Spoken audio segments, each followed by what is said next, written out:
Gives me pleasure to introduce a young man who I think will be very interesting.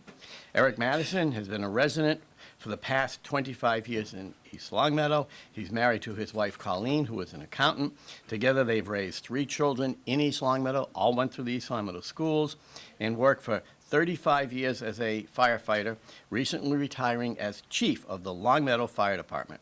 As an appointee of Governor Deval Patrick, he served on the Commonwealth's Board of Fire Prevention Regulations and was instrumental in the adoption of a new model fire code now in use in Massachusetts. He's a past president of the Western Mass Fire Chiefs Association and the Hampden County Fire Mutual Aid Association. He also served on the Western Region Homeland Security Advisory Council. Eric has also served for 8 years on the East Longmeadow Appropriations Committee and Capital Planning Committee, the last 2 years as chairman of the Appropriations Committee. He chaired 2 search interview committees for the police chief in East Longmeadow and has served on numerous voluntary committees in town, most at the pleasure of the Board of Selectmen. Eric is a 2-time graduate from the National Fire Academy and is a credentialed fire chief in the Commonwealth of Massachusetts. He is also a graduate of the Massachusetts Fire Training Council's Fire Chief Officer Program through the University of Massachusetts Donahue Institute. Eric was elected to the Charter Commission in East Longmeadow back a year ago, April of 2015. Naturally, as I said, he lives in East Longmeadow.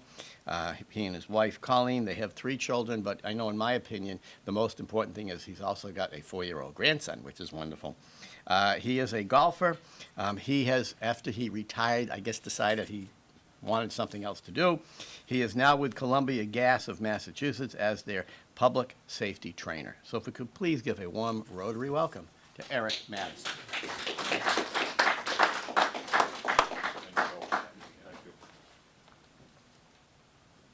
Well, good afternoon. Thank you all for having me. Before I get started, I want to say that one thing that I've never been to a Rotary meeting, and one of the things that truly impressed me is the motto, service to others before ourselves. Did I get it right? Service above self. Service above self. Awesome. I suspect that if we could get a few more people in public service to take that oath, maybe I wouldn't be here today. Actually, I kid. I've been in, as Bill read, I've been in the public service line of work, mostly through the fire service, but obviously that's all in municipal government for 35 years.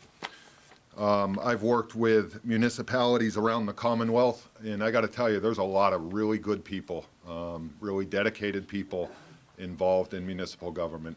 I think some of the things that we might have seen recently are really not representative of the largest number of people that are involved right here in East Longmeadow, as well as every other community out there in the Commonwealth. A couple bad apples can really, spoil the cart, as they say. But so I just had to throw all that out there. But so what I thought I'd do is I prepared kind of a really short, kind of an introduction. I'm one of these guys that when I speak, I have to write it down or I just mess it all up. So I did a short little statement, I'll say, but I kind of thought I would open the floor to questions, concerns, conversation as it relates to the elements in the charter. And I'm sure there's a lot of questions out there. I know I've been hearing them for weeks now.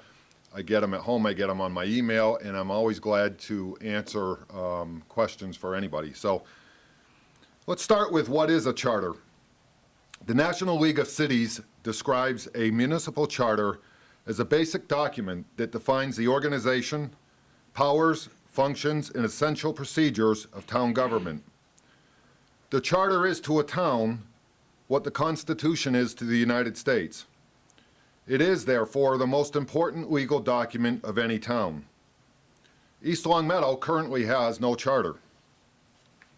Essentially, we are a $52 million service-providing not-for-profit corporation who functions on a hodgepodge of bylaws and state laws. Our executive powers and functions are divided between 7 distinctly separate and individual part-time elected boards with no clear single vision for the future of East Longmeadow, Our legislative process consists of an open town meeting held once or twice annually. Over the last several years, attendance at the town meetings has averaged 2.5% of the registered voters, many of them there only long enough to vote on a special interest or single issue article. To put it in other terms, East Long Meadow has no executive or chief executive officer, no board of directors, and our stockholders are growing frustrated by increasing taxes in a government structure that is difficult to navigate, lacks accountability, and seemingly is failing to act in the best interest of those they are meant to serve. Under the laws that govern the Commonwealth, a community of our size has only a few forms of government that we can adopt. Although some variations exist to each, they are a Board of Selectmen with an open town meeting, a Board of Selectmen with a representative town meeting, a mayor with a town council, and a town manager with a town council. After many hours of research, interviews, discussion, and even debate, the Charter Commission has recommended a town manager as the chief executive officer of the town, someone who is educated, experienced, and able to demonstrate his or her municipal management abilities. And for our legislative branch, a 7-member elected town council, serving as our board of directors. In the process of drafting the charter, we ensured through what are called citizen relief mechanisms that our shareholders, if you will always be the ultimate voice, as is the basis of any democracy. Additionally, we strive to provide for prudent oversight of the town's financial operations with the establishment of a Department of Finance overseen by a finance director, a clear process for budget development that brings together all the stakeholders to develop a well-thought-out budget for consideration by the council. We strive to provide for the growth of East Long Meadow by way of mandating a long-range plan with updates every 5 years and the inclusion of the Department of Planning and Community Development, a department specifically coordinating all the functions of building, planning, land use, and conservation. Is this the perfect document to guide East Long Meadow forward through the next 125 years? In its current form, probably not. The Charter Commission recognized that to some degree this needs to be a living and breathing document that can be adjusted and tweaked as experience uncovers unforeseen deficiencies and the needs of the community grow. That's why the Charter calls for periodic evaluations starting in 2020 and then every 10 years thereafter. In closing, I would remind you that no matter what form of government we choose, it will only be as effective and responsive to the community needs as those people who participate in it. We are a democracy, a government of the people, by the people, and for the people. I hope we never lose sight of that. I ask 2 things of you. First, that you exercise your right to vote on April 12th. And second, before you decide how you're going to vote on the charter, you read the entire charter. Make your decisions based upon what you read, not rumor, speculation, or conjecture. With that, I'd be glad to answer any questions about the charter. I heard a statement recently, something relating to the fact that we call him or her the town manager, right? Yes. If that's where we go, that may have certain powers, financial powers that he or she can exercise on his or her own. What kind of oversight will there be for the town manager for financial issues? I'm not sure what financial powers you would be referring to. The town manager is responsible for the formulation of the budget, following the process that's outlined in there, but he would be the lead person, if you will. He's the one, or she, the town manager is the individual that presents that budget to the town council, works with the town council. The town council can obviously, they're the legislative authority of the town, they can alter and change that budget that's been presented, but ultimately must pass the budget. So from a budgetary standpoint, the town manager really doesn't have the financial management. I'm not sure what financial management you're referring to, Bill. It rests with the legislative body. So to try to equate it, things that would have to go to town meeting for approval now will have to go to the council for approval.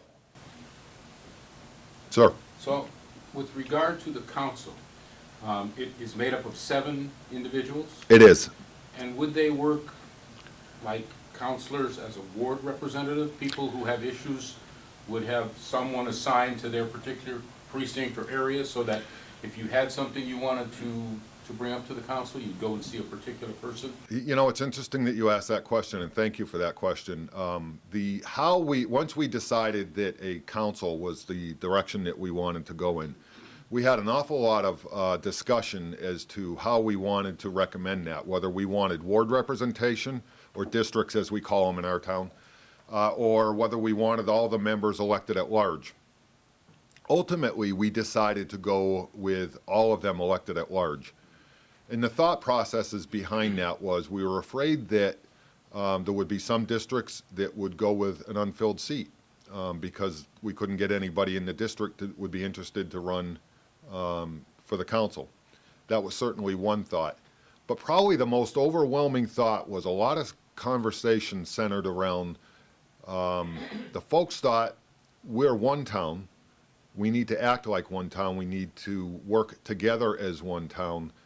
And they felt like ward representation would fracture the town and would create a reason for one part of the town to be treated differently or separate from the others. So at the end of the day, we did decide to go with all voted at large and not with ward representation. With that said, each of the council members should be available to any resident. So they don't have to be your neighbor. They could be somebody from the other end of town on it. But ultimately, yeah, they should be available to any resident for comment, discussion, concerns, those sort of things. Did I answer your question, or did I make it more involved than I thought? I understand what you're saying, but I'm assuming then that if a resident had an issue or concern, they could speak to more than one council member. They can. Yeah. Absolutely. Sir? As far as the town administrator goes, what is his or her relationship to the council? Is the administrator officio, or have a non-voting participation, or are they really separate? So you're referring to the town manager, Yes. not the current town administrator, is that correct? Well, I want to clarify that. Whatever you're gonna. Yeah, it's a town manager. And just to kind of to clarify, typically in government, the town manager infers greater executive power than that of a town administrator. So that's why the two aren't generally interchangeable. So obviously you want a council and town manager to work together toward common goals. That stands without saying. However, they are distinctly separate powers. The town manager would be essentially the executive power in the town, and the town council is the legislative power. Now, there is some executive power that didn't make sense that it rests with the town manager, that it does rest with the elected officials. For example, the elected officials will be the licensing authority. So that's one executive power that does sit with the council. But by and large, most of the executive powers sit with the town manager. So I guess what you would hope for is a relationship where, like in business, you have a CEO and a board of directors. You'd hope for a relationship where they work well together to execute the vision that the council has for the community and the vision that the community has for the community. But at the end of the day, the town administrator is accountable to the council for his or her actions. Town manager. The town manager is accountable to the council. Isn't that what I said? No? I'm sorry. Okay, so the town manager is accountable to the council for his or her actions. Yes, Susan. Yes, I have a question because it's been asked a lot of times, and I thought it might be good if you could elaborate more on that. People that we talked to have thought the town manager is gonna go in and forget all about the department heads and gonna, with no knowledge, is gonna go into, you know, each different field, because there's 7 different boards currently, and usually the department heads have responded to their board, their respective board. Correct. So now, if that one is gonna be, the other ones are gonna be eliminated, the town manager is instructed to work with department heads developing, not doing it all on his own, whichever he or she may see fit. Yeah, what we tried to do was design a structure that really what you want is a town manager that comes in and brings everybody together to work as a team. Currently, under these 7 separate boards, that's part of the problem is that it's a kind of a segregation. We have distinctly separate elected boards who run their portion of their executive powers, if you will. None of them are necessarily all working toward common goals, working toward common good. They're all trying to do good. I'm not trying to insinuate that they're not. That's not what I mean by that. But there's not one roadmap for East Long Meadow. In fact, you could probably talk to the 7 different boards and get 7 different roadmaps. So who's following it? Who's leading that charge? So yeah, absolutely. We want a town manager that's going to come in, bring those department heads together to form one team that works together and works well together. It's one town. They're not all different departments. It's one town. And at the end of the day, their job, as I honestly believed as I was a fire chief for 15 years and a firefighter for 35, my job was service to the community. That's what I got paid to do.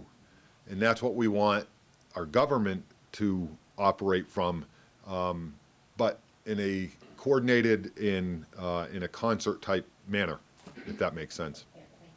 Sir, you've been,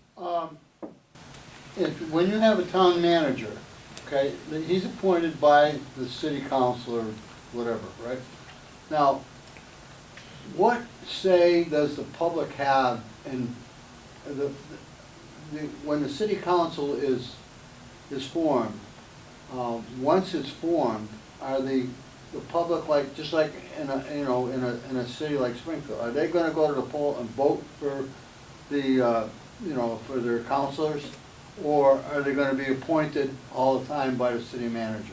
Or do they stay in for a certain amount of time? no, the counselors are voted by, they're elected by the people. They will have, the first election is done a little bit differently, but after the first election, they'll each serve 3-year terms, or terms will be staggered. Have to be reelected. Right, and they will be elected each year. The town manager is hired by the council. Okay, now, and the last question I have for you, if the town manager comes up with a budget and he presents it to the city council, and there's provisions in there that have to be explained, will there be an open forum for the public to explain what's going on if there are questions?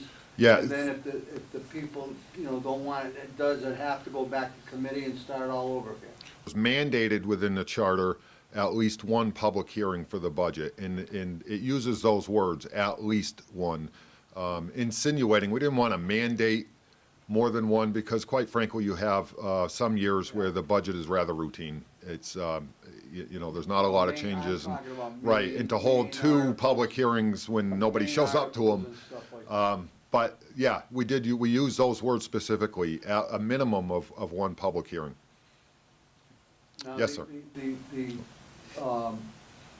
The department heads that are in there now, when you dissolve this, will the same department heads be put back into their jobs that they were heading?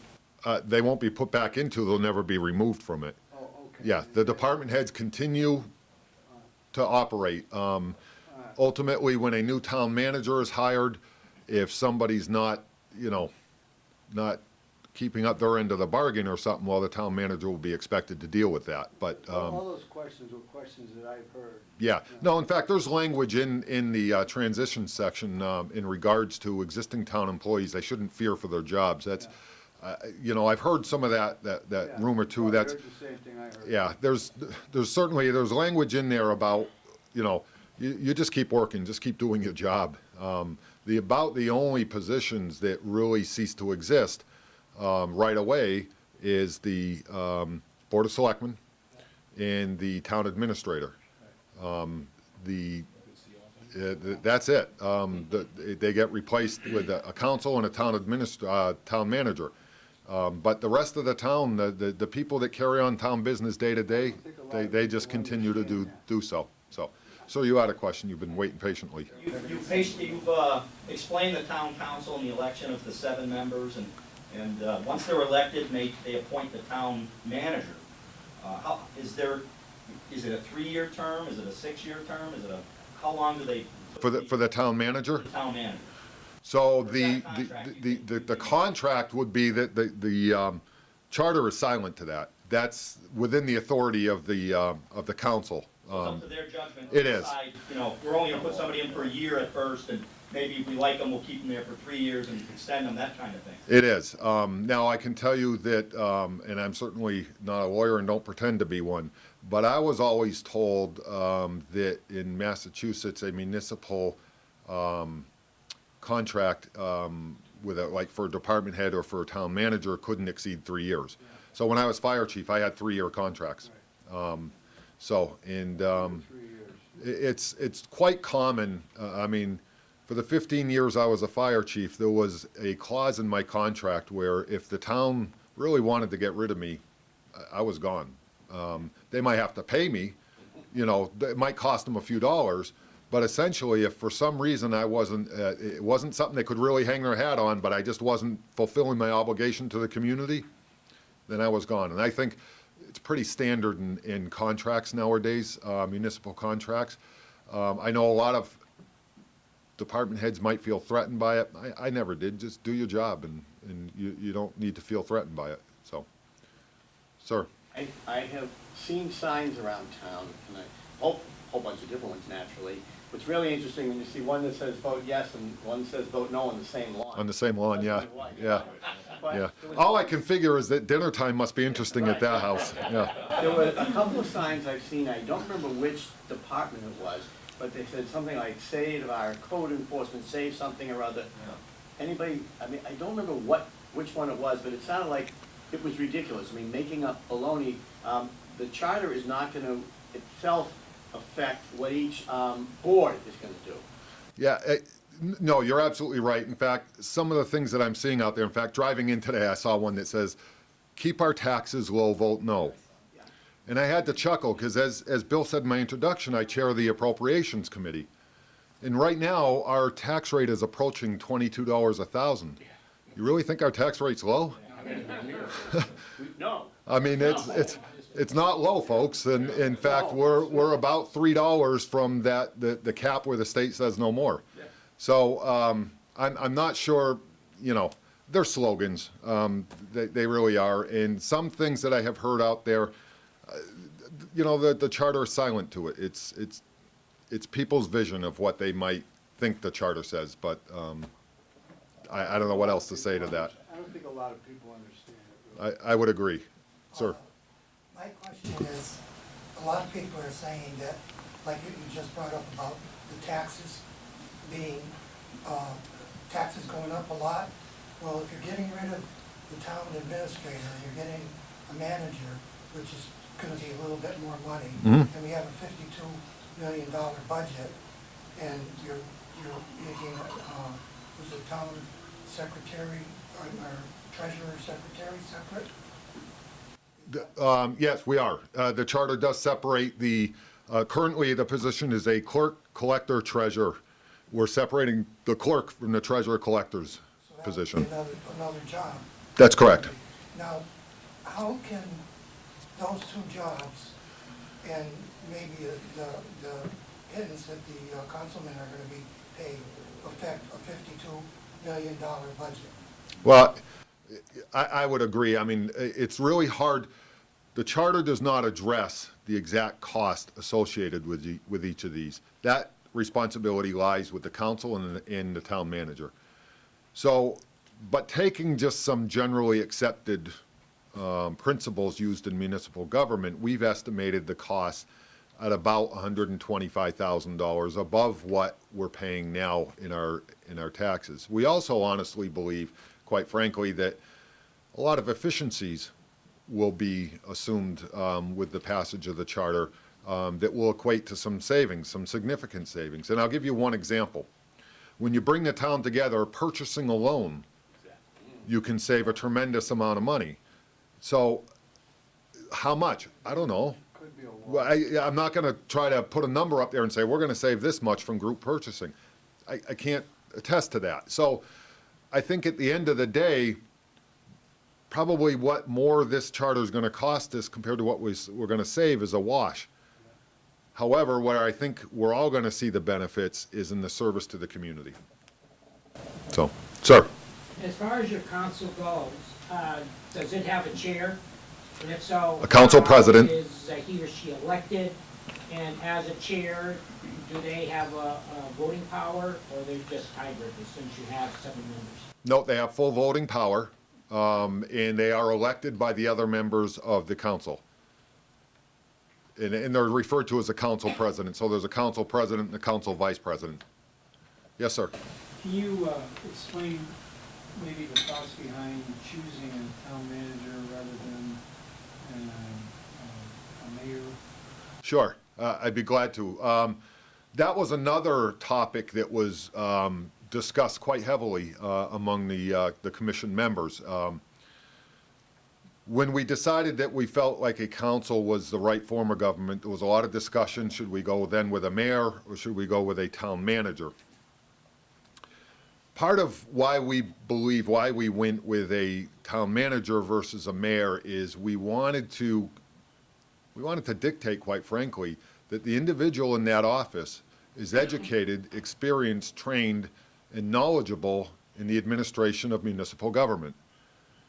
In a town the size of East Long Meadow, when you look at the pool of people that would be willing to run for mayor, I'm not sure how many within the town would have that skill set. Essentially, a mayor's election in a town the size of East Long Meadow, many think equates to somewhat of a popularity contest. And although I can appreciate that, I don't know that that necessarily qualifies them to execute all the executive powers that go with the position. So I know there's a lot of debate going on right now about whether the town manager should be from town or whether the town manager should be somebody from out of town and all that. Personally, and this is my personal opinion, I'm not speaking for the entire council right now, but personally, I really don't care where the person comes from. I want the best qualified. I want the person that's going to come in and do the best service for the town of East Long Meadow. And if we have to go to the other end of the state to get it, then so be it. If we require them to move into town, that's fine. But ultimately, I don't feel like it has to be a town resident. I feel like it has to be somebody qualified to run the $52 million service organization that we have here. It's time for one more question. One more. Susan, you had your hand up, or are you good? No, that was Joyce. Okay. Good, thank you. What is the vote on April 12th?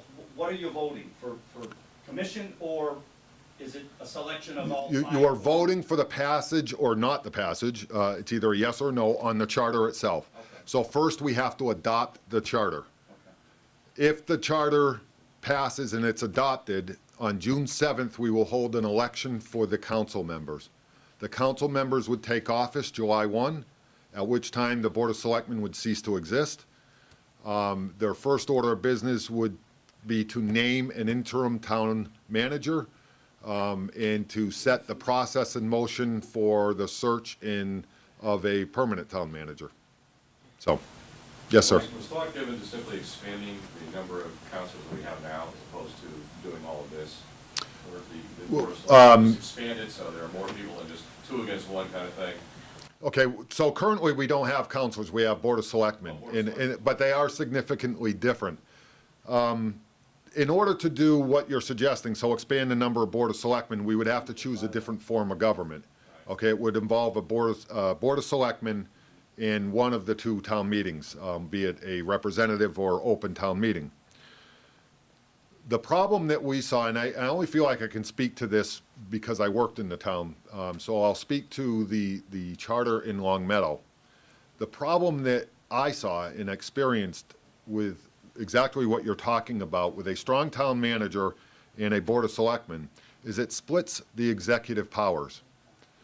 The charter needs to be very, very clear as to each executive power who holds it. And when it doesn't do that, there becomes a lot of gray area. That gray area becomes areas of debate. And ultimately, what has occurred in communities that have done that is a lot of debate is going on about who has that authority and not getting the job done or the job completed. So we wanted to avoid a structure of government that blurs the lines of authority. We wanted clear lines of authority in the charter that we recommended to the community. So. Just one quick follow-up question. What happens if the charter isn't approved? You know, from what I'm an outsider, I'm not from East Long Meadow. It doesn't sound like your current selectman system is working. Is there a plan B? No, yep, that's it. If the charter does not pass, then it's business as usual. Yep. Which is working. Thank you for having me. And for the lunch too, please. Interim, Okay. interim manager, Kissinger. Thank you, Eric. Thank you for having me. And for appreciation, we are donating a book to the Children's Library in East Long Meadow. And I can't read the name of the book, so my glasses are at the table. That's okay, I'll put mine on. And I picked it, but The War That Saved My Life by Kimberly Brubaker Bradley. Yes, so that'll be donated with your name. Awesome, thank you Okay? so much. Thank you so much. Thank you. did a great job. Thanks. Awesome. Thank you.